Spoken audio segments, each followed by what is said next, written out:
Welcome to the deep dive. We are so glad you were joining us today. Yeah, thanks for being here with us. Because today we are unpacking a topic that, honestly, it feels like it belongs in a satirical writer's room. Oh, absolutely. It really does. Right. I mean, we are looking at how a single bizarre social media post in 2026 basically accomplished what, decades of global economic policy couldn't.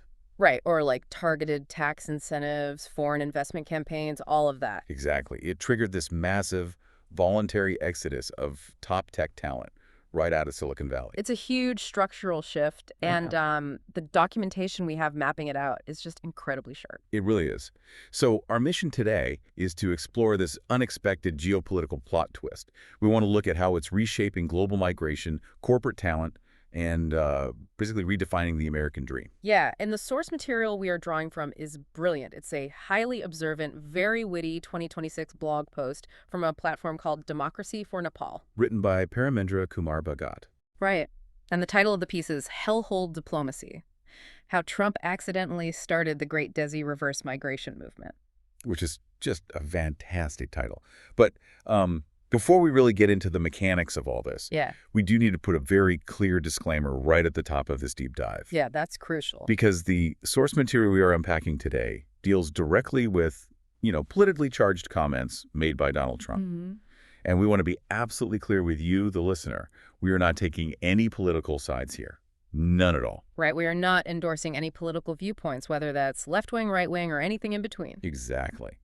Our goal today is purely to report on, unpack, and analyze the sociological and economic observations made in this text. We're just looking at the mechanics of a cultural shift. The political catalyst is really just the starting line for the phenomenon we are examining. Spot on. Okay, let's unpack this.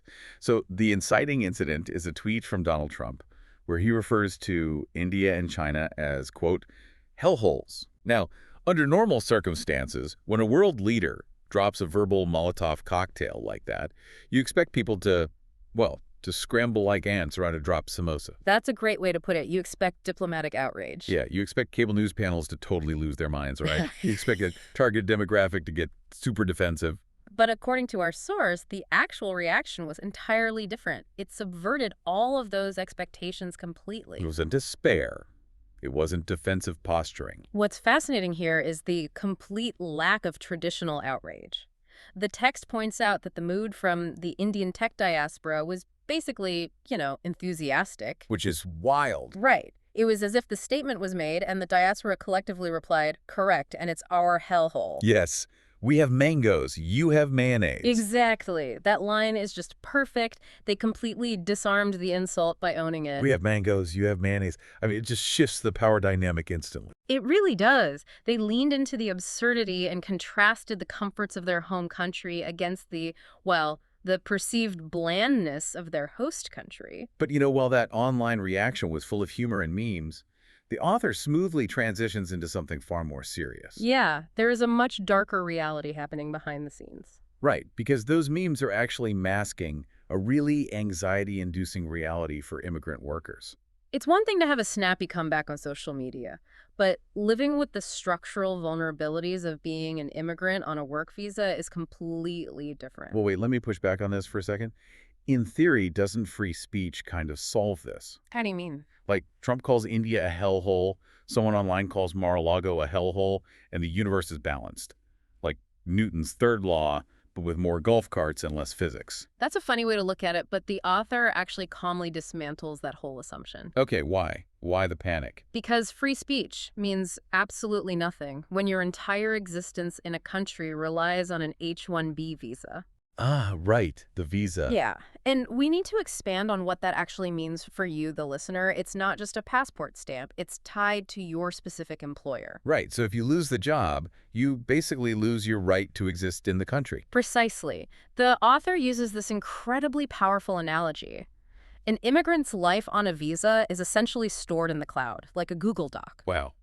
A Google Doc. Yeah, and just like a Google Doc, it can be deleted at any moment by someone else with a single click. That is so visceral. Your home, your kids' schools, your career, just data on a server someone else controls. Exactly. So while politicians are busy tweeting and scoring points, corporations start to panic about the regulatory environment. And when corporations panic, the immigrants are the ones who sweat. Right. And the author brings up a very specific example to illustrate this from early 2025. Oh, the Microsoft memo. Yes, the directive Microsoft sent to its H-1B employees. I remember reading about this. The memo basically said, do not travel, do not go to India, do not travel inside the U.S., work from home. Which is just staggering when you think about it. It really is. Why would a massive tech company issue that order? Because if an H-1B worker leaves the U.S., they have to get a physical visa stamp at a consulate to get back in. And those consulates can just hold your passport in administrative processing for months. For no clear reason. Right, it's a total black box. So Microsoft was terrified their key engineers would get stranded abroad. So they basically told their top talent to hide indoors. Yeah, the text connects this to the broader picture. It felt like COVID-era paranoia. But instead of a virus, the threat was America itself. The bureaucracy was the pathogen. Exactly. And think about the sheer dystopian nature of that. You have a trillion-dollar company treating immigration policy like, well, like raw chicken. Like raw chicken, yes. Right. You just don't want to touch it. You want to keep it contained, and you're terrified of cross-contamination. It's exhausting for the workforce. You can't keep highly intelligent people in a state of perpetual fear. Eventually, they look for an exit. Which brings us to the historical precedent. Because mass exits of skilled labor have happened before. They absolutely have. The author shifts focus to how different cultures react to American instability. Right, like what happened with the Chinese diaspora. Yes, during the 2008 financial crisis, the text details how Chinese professionals quietly looked at the collapsing U.S. economy. Then they looked at China's massive economic boom, and they exited the market. Just packed up and left. Yeah, no crying, no grand speeches. It was just a clean, efficient pivot back home. Which is such a contrast to the current Desi reaction, because the author notes the Indians are doing it, and I quote, loudly and with memes. Yes, it's a very different cultural response. So what does this all mean? The author argues that this demographic is totally reevaluating the American dream. They really are. The text says the American dream has been exposed to these workers as basically just a 30-year mortgage with a side of anxiety. A 30-year mortgage with a side of anxiety, that's brutal. But it feels accurate to the source. You get the house, but you're wearing golden handcuffs. Right. And in contrast to that, the author introduces what they call the new Indian dream. Oh, I love this part. What does the new dream consist of? According to the source, it's cheaper labor, cheaper food, accessible healthcare, and vastly more social respect. And the best detail, 24/7 access to someone calling you sir. Yeah, even if you're just a mid-level manager who can't figure out how to open a PDF. I laughed out loud at that part. It's so specific, but it really makes you feel the humor and the reality of this cultural shift. It does. It highlights a very human desire for status and dignity that maybe they aren't getting in the U.S. Right, which moves us from these abstract dreams into concrete geographical realities. The author actually contrasts the literal living conditions of these tech hubs. Yes, the San Francisco reality versus the Bangalore reincarnation. So picture this for the listener. You are in San Francisco. You are paying like $4,000 a month for a shoebox apartment. And every day you step outside your door and you have to walk over someone having a literal existential crisis right outside the Whole Foods. It's a very high-stress, low quality of life equation. It violates basic consumer value. Exactly. But then the text contrasts this with moving to Bangalore. Suddenly, you aren't just an anonymous software engineer anymore. No, you get the prestige upgrade. Right. You undergo this complete reincarnation of your social identity. You become NRI, sir. Which stands for non-resident Indian, but the text makes it clear it means so much more culturally. Oh, absolutely. Or you become U.S. returned, sir. Or Silicon Valley expert, sir. It's so absurd, but so appealing. You could literally be a guy whose entire job was just maintaining a drop-down menu on a website. Yeah. But you move back to India, and suddenly you're treated like Steve Jobs reincarnated, holding the sacred Wi-Fi password. It speaks to that deep psychological need for social respect. The author discusses how this prestige upgrade acts as a massive magnet, pulling talent right out of the U.S. Okay, but it's not just the younger tech workers looking for titles, right? The text shifts to older immigrants, too. Yes, the established middle-aged immigrants. And this is where the financial math makes returning just irresistible. The 50-year-old reverse migration fantasy math. That's the one. The author introduces this math that is basically being whispered in Indian American WhatsApp groups like it's sacred scripture. I could just picture the group chats blowing up at 2 a.m. with these calculations. So here is the setup. You are 50 years old, Your house in the U.S. is paid off. You have 2 cars, retirement savings, some stocks. And a garage completely full of 2 a.m. Amazon purchases. Naturally. But here is the aha moment the author drops for the listener. What happens if they leave? If you liquidate those U.S. assets and move to India, you haven't just moved. You have achieved instant early retirement. Instant early retirement. Yes, with zero sacrifice to your material comfort. Because of the purchasing power difference. Exactly. Your U.S. dollars convert to rupees, and suddenly you are in the top 1%. The text has these amazing specific descriptions of the physical and social effects of this move. Oh, they are great. It says your lifestyle improves so fast that your body actually goes into confusion. Right, because the daily friction is just gone. Your bank account smiles. Your cholesterol is suddenly scared because you're eating better. Your relatives are jealous. And, tying back to the prestige thing, your maid calls you sir without asking for a tip like an American delivery driver. Right. No rotating iPad screens asking for 20%. The author really emphasizes how this massive financial leverage creates this unstoppable momentum for reverse migration. But, beyond the money and the prestige, the text notes that day-to-day survival and joy are actively driving people away, too. Yes, specifically food and medicine, the visceral realities. Let's talk about the food first. The culinary argument here is hilarious. The spice disconnect. Yes. The author argues that America simply cannot cook spice unless it's approved by a regulatory board. Right, U.S. spicy just means, well, we put pepper on it. And it tastes like a legally binding agreement. That line is brilliant. It's so safe and sanitized. But Indian spicy means you will meet your ancestors. It's a completely different experience. The author even jokes that the food situation alone could reverse migrate half of California. It's a funny point, but it highlights a real cultural alienation. However, if we connect this to the bigger picture, the source pivots to a much more serious driver. Healthcare. Exactly. The author calls the American healthcare system a psychological thriller. A psychological thriller, which is so accurate for anyone who has dealt with it. How does the text compare the two systems? Well, in India, the transaction is direct. You get sick, you go see a doctor, you pay, and you're done. Simple. But in America? In America, it's a maze of apps and patient portals. You finally get an appointment, but it's for, the year 2029. Right, and then you get hit with a random $4,000 bill. For, as the author puts it, breathing too aggressively in the waiting room. It's absurd. And the author makes this really biting comparison about corruption, too. Oh, this is a phenomenal point.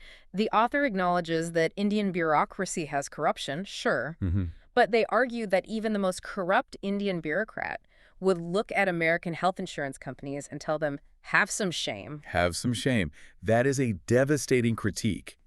The baseline for institutional shame in U.S. healthcare is lower than a corrupt bribe taker. It's a system that actively repels talent because the stress is just too high. Okay, so this brings up a huge question. What happens when these highly skilled, wealthy individuals move back and they realize they don't actually have to work anymore? Because the survival imperative is gone. Exactly. Their house is paid for, healthcare's cheap. What do they do with their time? The author explains that work transforms into a flex.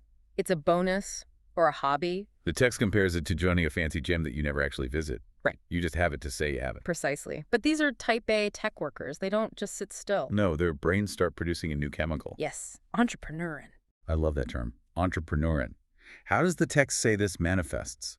Well, suddenly, these returnees want to start boutique consulting firms or massive BPOs. Right. They want to become the CEO of outsourcing. Exactly. They look at their environment with this hyper-optimizing Silicon Valley mindset.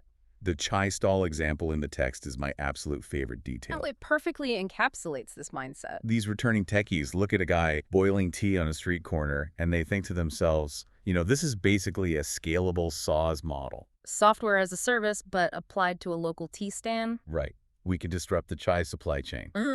It's so funny, but the author unpacks how this is actually a huge deal. It is, because you have this massive influx of highly trained, overly enthusiastic capital and mindset pouring into the country. It acts as an economic supercharger for India.